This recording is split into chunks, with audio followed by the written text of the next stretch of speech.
सदगुरु कबीर साहेब की, काशी लहर तारा धाम की,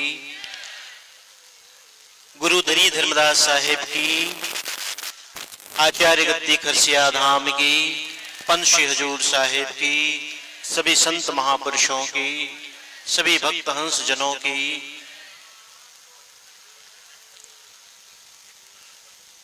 ध्यान मूलम गुरोर्मूर्तिः पूजा मूलम गुरोः पदम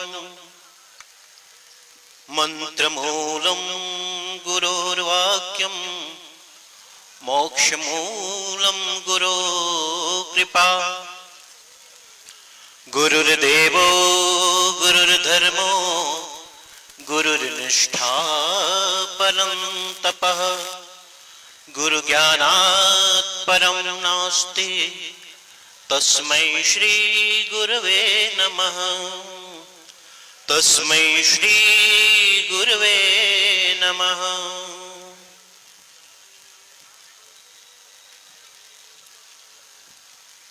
अर्चनीय वंदनीय गादी पर विराजमान पंत श्री हजूर साहेब, मंच पर विराजमान आप सभी सम्माननीय महंत साहिबान, संत महापुरुष और आप सभी सत्संग प्रेमी, भगवत प्रेमी, सदगुरु प्रेमी, जिज्ञासुजनों, मुमुक्षुजनों,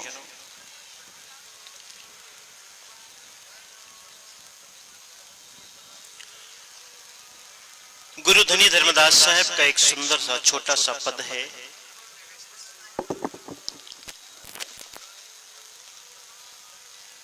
आइए जरा उसे समझें। निशिवासर पिया संगम सुतियों नैनयल सानी निकर गयो घर से। निशिवासर पिया संगम सुतियों नैनयल सानी निकर गयो घर से। जस पनिहार धरे सिर गागर सुरति न टरे बतरावत सबसे। धर्मदास विनय कर जोरी साहिब कबीर मिले बड़े भाग से। साहिब कबीर मिले बड़े भाग से। सदगुरु कबीर साहब का ये सुंदर सा, गुरु धनी धर्मदास साहब का सुंदर सा पद है। और इस पद में गुरु धनी धर्मदास साहब ने अपनी असमर्थता को व्यक्त किया है, अपनी कमी का उजागर किया, अपनी भूल, अपनी गलती को महसूस किया।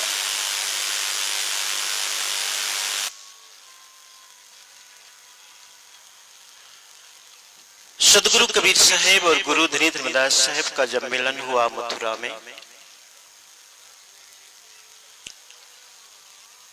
और मथुरा में मिलन के बाद सदगुरु कबीर साहब का बांधवगढ़ आगमन भी हुआ। बड़ी प्रतीक्षा के बाद, बड़े इंतजार के बाद।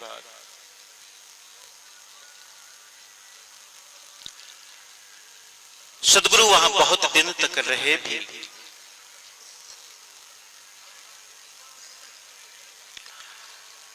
और साहब का इस धराधाम में आने का उद्देश्य भी एक नहीं, कई थे। उन उद्देश्यों में धर्मदास साहब को बोध देना, यह भी एक उद्देश्य है।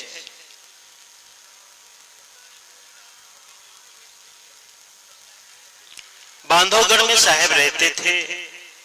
धर्मदास साहेब उनके चरणों में लिपटे हुए निरंतर उनके दर्शन, उनके स्पर्शन, उनके सानिध्य का लाभ प्राप्त करते थे।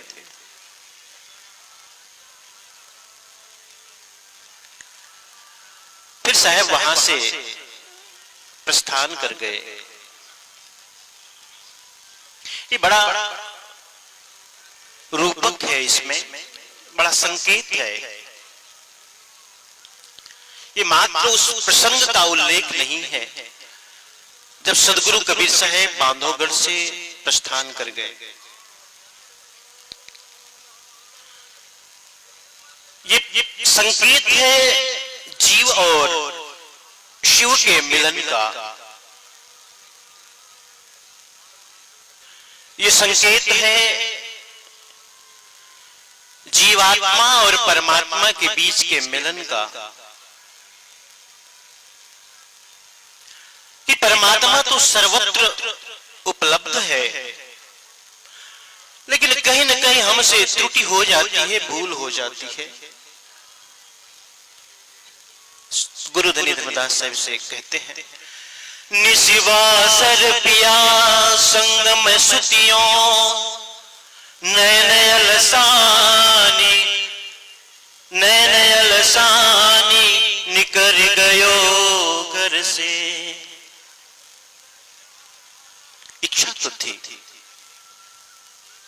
चाह तो थी, मन तो था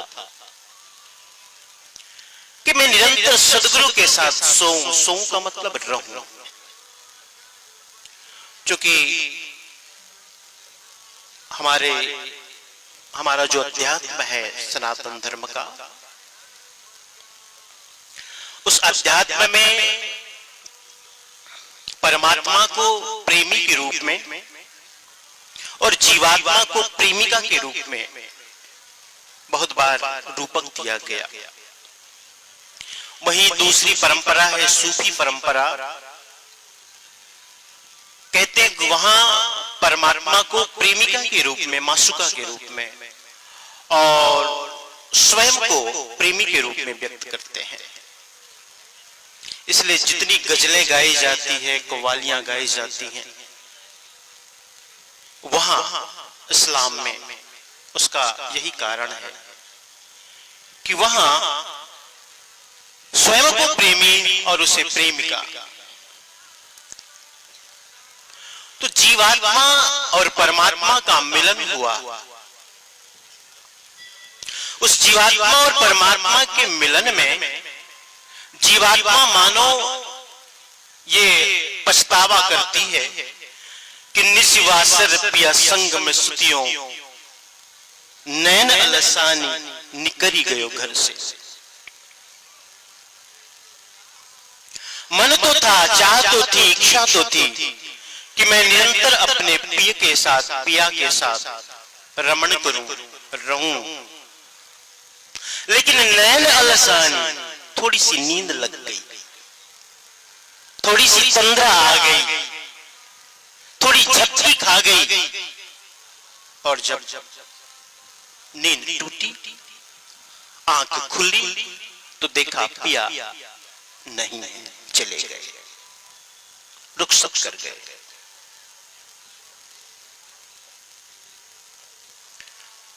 ये बड़ा संकेत है, बड़ा अध्यात्म संकेत है। इसमें संध्या पाठ में एक प्रसंग है, शब्द है कि हाजिर को हुजूर, गाफिल को दूर। हाजिर को हुजूर और गाफिल को दूर। हाजिर का मतलब क्या हुआ? हाजिर का मतलब हुआ आत्म स्मरण, और गाफिल का मतलब है आत्म विस्मरण। हाजिर का मतलब है सावधान रहना, सचेत रहना, और गाफिल का मतलब है प्रमाद करना। जैसे धर्मदास साहब कहते हैं कि नैन अलसानी निकरी गयो घर से। थोड़ी सी तंद्रा लगी, थोड़ी सी असावधानी हुई, और मैंने पाया कि वो नहीं है। प्यारे भक्तजनों,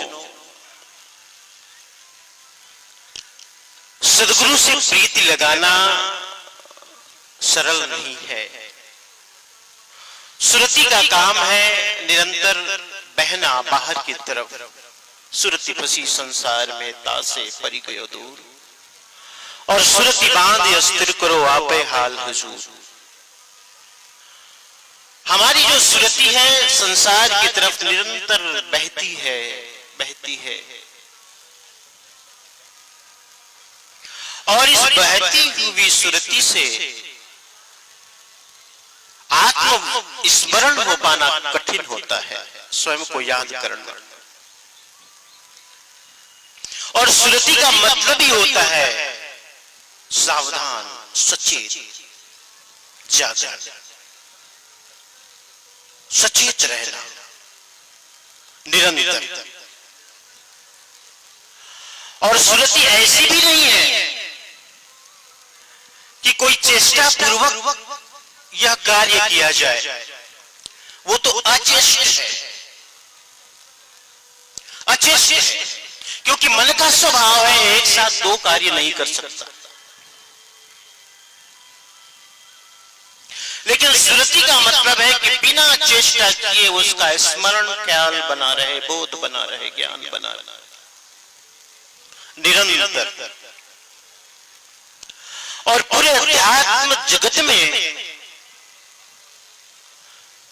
सुरति शब्द से कैसे जुड़ी रहे, इसका अनुपम उदाहरण सद्गुरु ने प्रस्तुत किया। ऐसा दूसरा उदाहरण मिलेगा ही नहीं। निशिवासर पिया संग में सुतियों, नैन अलसानी निकर गयो घर से। जस पनिहार धरे सिर गागर, जस पनिहार धरे सिर गागर। सुरति न डरे बतरावत सबसे। साहब ने कितना सुंदर उदाहरण दिया कि सुरति कैसे जुड़ी रहे परमात्मा से, सतगुरु से, सत्पुरुष से। कि जैसे पनिहारण होती है, दूर देश से पानी लाती है, और जहां पानी की कमी है, मैंने देखा है, वहां माताएं बहनें बड़ी दूर से पानी लाती। और कभी कभी मैंने देखा है राजस्थान का सीनरी देखा, जिसमें ऊंट है, कुछ माताएं बहनें हैं, सिर पर गागर धारण की हुई हैं, और गागर एक अकेली गागर नहीं है, गागर के ऊपर गागर है, गागर के ऊपर गागर है, गागर के ऊपर गागर। जहां पानी की कमी है, माताएं बहनें जब पानी के लिए दूर जाती हैं तो अकेली गागर लेके नहीं जाती, साथ में कई गागर होती, क्योंकि रास्ता लंबा है। तो एक साथ 2, 3, 4, 5 गागर ले आओ। और जब दूर जाती हैं तो अकेली भी नहीं जाती, साथ में सहेलियां हैं, सखियां हैं, आसपास के मोहल्ले की बहनें हैं, बहुएं हैं, सब मिलकर के जाती। कहती अरे चलो पानी लेने नहीं जाना, सबको पुकारती मानो, और सबको पुकारती, सबको इकट्ठा करती, और तब जाती। तो जब सबको साथ लेके चलती हैं तो संगी साथी हैं, सहेली हैं, सखी हैं, हंसी ठिठोली भी तो होती है कि नहीं? हाँ, हंसी ठिठोली भी होती है। जब 4 बहुएं मिल जाएंगे तो चर्चा किसकी होगी मालूम है आपको? नहीं मालूम? सबको मालूम है। 4 यदि नई नई बहुएं मिलेंगी तो सास की ही चर्चा हो। तेरी सास, मेरी सास, उसकी सास, हमेशा। क्योंकि बहुओं को सास के बारे में रस लेकर कहना बड़ा मजा आता है। और यदि 4 सास मिले, साथ में रहे, तो बहू की चर्चा होती, बहू की चर्चा होती।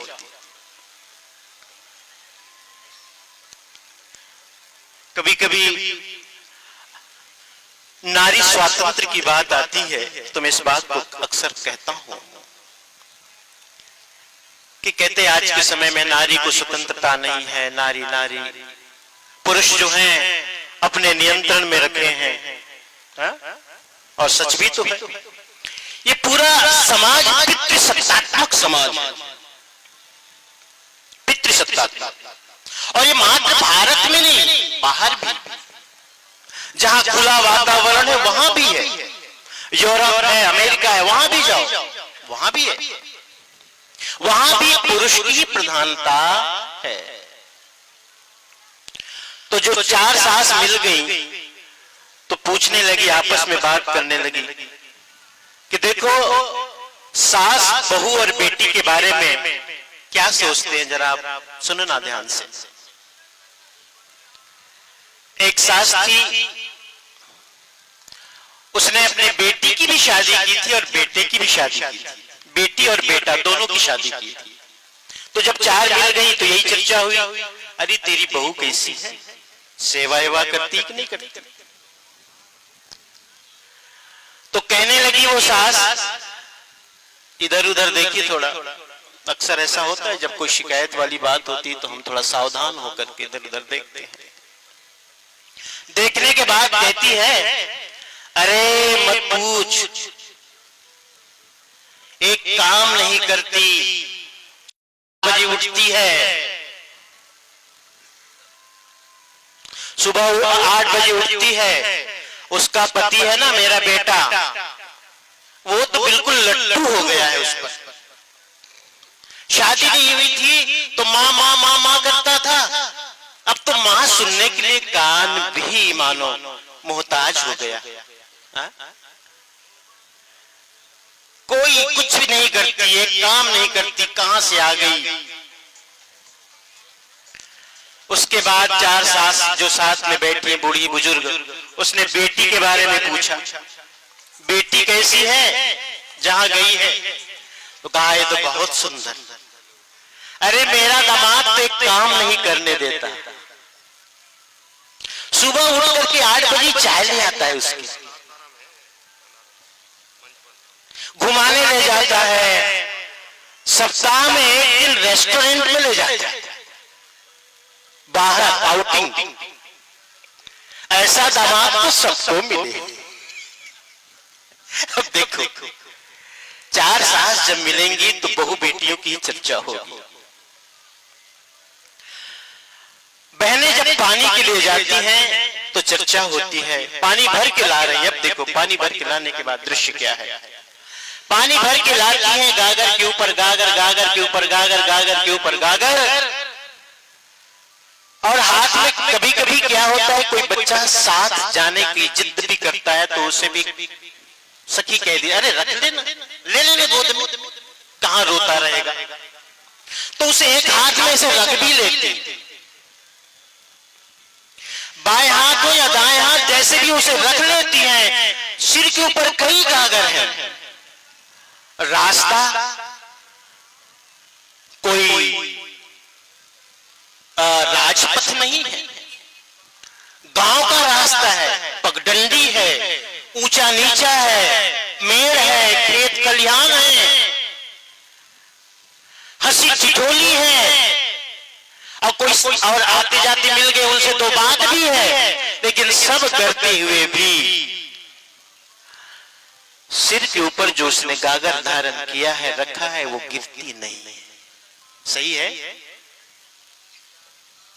सिर के ऊपर उसने जो गागर रखा है वो गिरती नहीं है। हाथ में बच्चे ली हुई है, गागर के ऊपर गागर, गागर के ऊपर गागर, गागर के ऊपर गागर, हाथ का स्पर्श भी नहीं है, हाथ का सहारा भी नहीं है। अब बताओ वह जो बहन है सभी गगरियों को संभाली हुई है, किससे? हाथ से नहीं, होश से। अंदर एक होश का दिया जल रहा है, एक सचेतन का, एक सावधान का, बिन बाती बिन तेल, बिन बाती बिन तेल, बिना बाती और बिना तेल का एक दिया जल रहा है, वो निरंतर सावधान रहने का। यही है सुरति। ये अचेष्ट है। सोते खाते बैठते चलते उठते निरंतर उसकी सुधि बनी रहे, ये है सुरति। लेकिन हम अपने व्यवहारिक जीवन में देखते हैं ऐसा कहां हो पाता है? होता है क्या? नहीं। इसी को साहब ने बीजक में भी कहा, संतो जागत नींद न कीजे, संतो जागत नींद न कीजे। अगर साहब कहते हैं संतो जागते हुए नींद न करो, आपको बात कैसे लगती? आप जो सब जग रहे हो, सब बैठे हो ना, सब बैठे हो, और ऐसे में कोई कहे, मैं कहूं साहब ही कह दे कि तुम नींद ले रहे हो, तो तुम्हें लगेगा बड़ा अटपटा सा लगेगा। साहब क्या बात करते हो, मैं आपको देख रहा हूं, आपको सुन रहा हूं, जगा हुआ हूं, आप कहते हो मैं नींद में हूं। लेकिन जब साहब कहते हैं कि जागत नींद न कीजिए, साधकों जागते हुए नींद न करो, उसका यही सार है। क्या सार है? अब यहां जितने लोग बैठे हैं, मैं जानता हूं बहुत से लोग मुझे सुन रहे हैं, बहुत से लोग नहीं सुन रहे हैं। बहुत से लोग सुनते हुए भी कुछ और चिंतन चल रहा है, कुछ और विचार चल रहा है। हाँ, सुनती हुई भी कुछ और चिंतन, कुछ और विचार, कुछ घर की सी याद होगी, कुछ वहां जो बैग वैग रखा है कमरे में उसका भी ख्याल होगा, पता नहीं बैग रखा तो है, उसको बोल के तो आया था, है कि खेलने चला गया, इधर उधर चला गया, सब कुछ वहीं है और ठन ठन पाल ना हो जाए। हा? अब देखो, इसी का नाम है नींद। हम कभी भी कोई कार्य करते, अच्छा एक बात बताओ, कभी भोजन करते हुए सिर्फ भोजन करते हो? नहीं करते। सिर्फ भोजन करते हो? नहाते हुए सिर्फ नहाते हो? अगर नहाते हुए सिर्फ नहाते तो बाथरूम सिंगिंग कैसे करते? बहुत लोग बाथरूम में गाते रहते, बाथरूम सिंगर होते हैं ना। कभी भी हम कोई कार्य करते हैं तो पूरी तन्मयता लगन से नहीं करते, एक और दूसरा कार्य भी करते रहते, चिंतन चलता रहता है। इसी का नाम है असावधानी, इसी का नाम है नींद। साहब ने जो कहा, संतो जागत नींद न कीजिए। जागती हुई नींद करने का मतलब है दिखने में लगते हो, ये जो जगना है वो जगना नहीं है। कहीं ना कहीं हमारा कोई चिंतन चल रहा है, कोई विचार चल रहा है, निरंतर विचारों का प्रवाह चल रहा है मनुष्य के जीवन में। सोचता भी है तो विचार चलते हैं, तभी तो नींद आती। नींद आने का और क्या कारण? सोते हुए भी आप नहीं सोते हो, सोते हुए भी चिंतन चलता है। चार अवस्थाएं हैं, जागृत, स्वप्न, सुसुप्ति और तुरीय, चार अवस्थाएं हैं। जागृत अवस्था हम सबका, जब हमारा सचेतन मन, हमारा जागृत मन, चेतन मन से सारा कार्य व्यवहार होता है। एक अचेतन मन भी होता है जिसको सबकॉन्शियस माइंड कहते हैं। चेतन मन को कॉन्शियस माइंड, अचेतन मन को सबकॉन्शियस माइंड। तो जब हम सोते हैं तो हमारा अचेतन मन काम करता है, चेतन तो सो जाता है। और अचेतन मन कैसे काम करता है? चेतन रहते हुए, जगते हुए जो हम कल्पना, जो इच्छा, जो चाहना, जो पूरी नहीं हुई, जो नेगेटिविटी, जो पॉजिटिविटी, अच्छा सोच भी रखते हैं, अच्छी सोच भी रखते हैं और नकारात्मक सोच भी रखते हैं। आपको एक बात कह दूं, अचेतन मन सबसे ज्यादा सक्रिय कब होता है? जब आप सोते रहते हो। सोने के 10 मिनट, 15 मिनट, आधा घंटा पहले। अगर आधा घंटा सोने से पहले यदि आपने आपने अच्छा विचार रखा तो कल आपके लिए वो अचेतन मन अच्छी अच्छी परिस्थितियां उपस्थित कर देगा, अच्छी स्थितियां। और यदि आपने सोते समय नकारात्मक विचार रखा कि मैं कैसे जाऊंगा, कैसे सफल होऊंगा, मेरे से ये नहीं होगा, कोई बात नहीं बनेगी, मुझसे कुछ नहीं होने वाला है,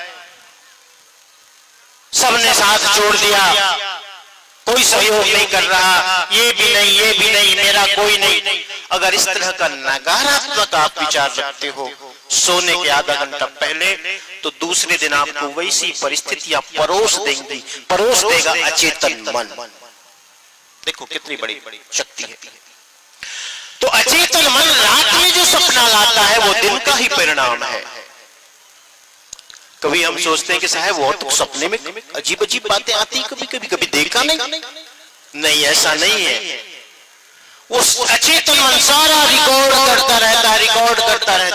करता रहता है, उसी को कभी समय अनुकूल, आज ये रिकॉर्ड बजा दूं जरा, आज ये रिकॉर्ड बजा दूं। प्यारे भक्तजनों, तीसरी अवस्था है सुषुप्ति की, जहां चेतन भी सो जाता है, अचेतन भी सो जाता है।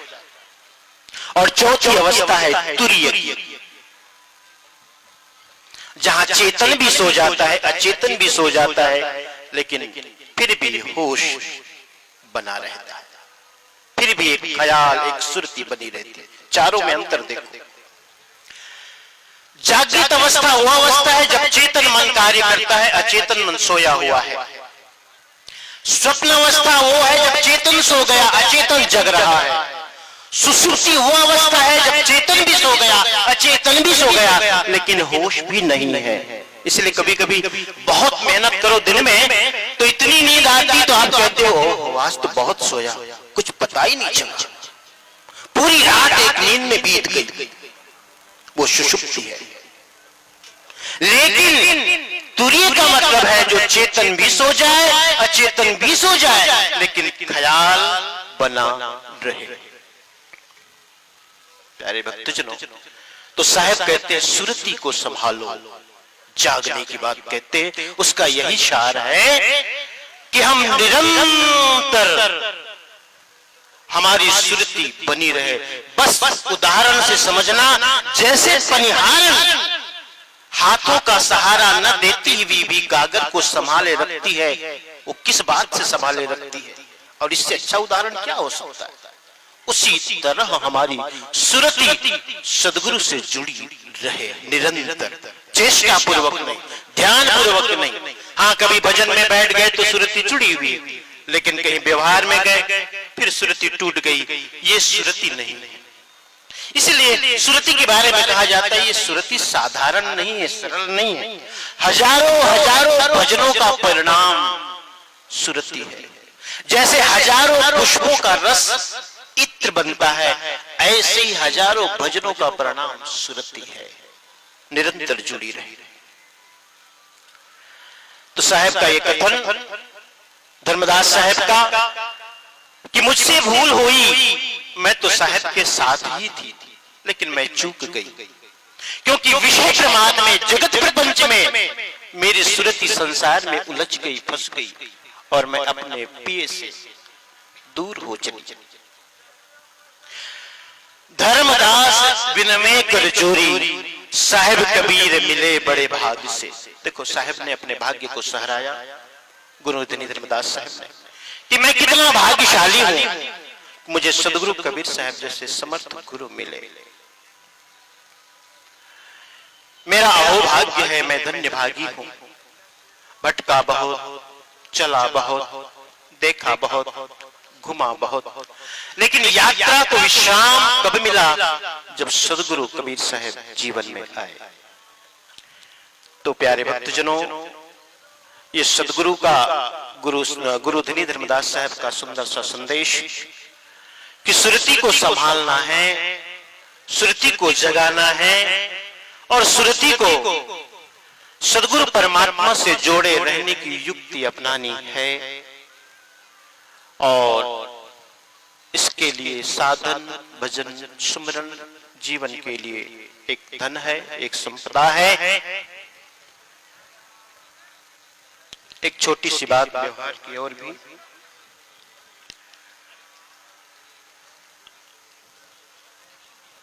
आचार्य गद्दी कबीर धर्म स्थान खरसिया निरंतर विकास की ओर अग्रसर है और दोपहर के सत्र में इसकी थोड़ी चर्चा भी हुई।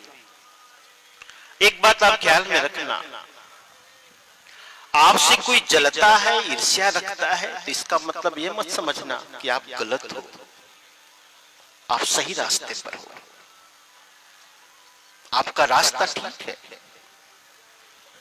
कोई द्वेष करता है, कोई ईर्ष्या रखता है, कोई प्रपंच करता है, इसका मतलब है कि आपका रास्ता ठीक है, आप आगे बढ़ रहे हो।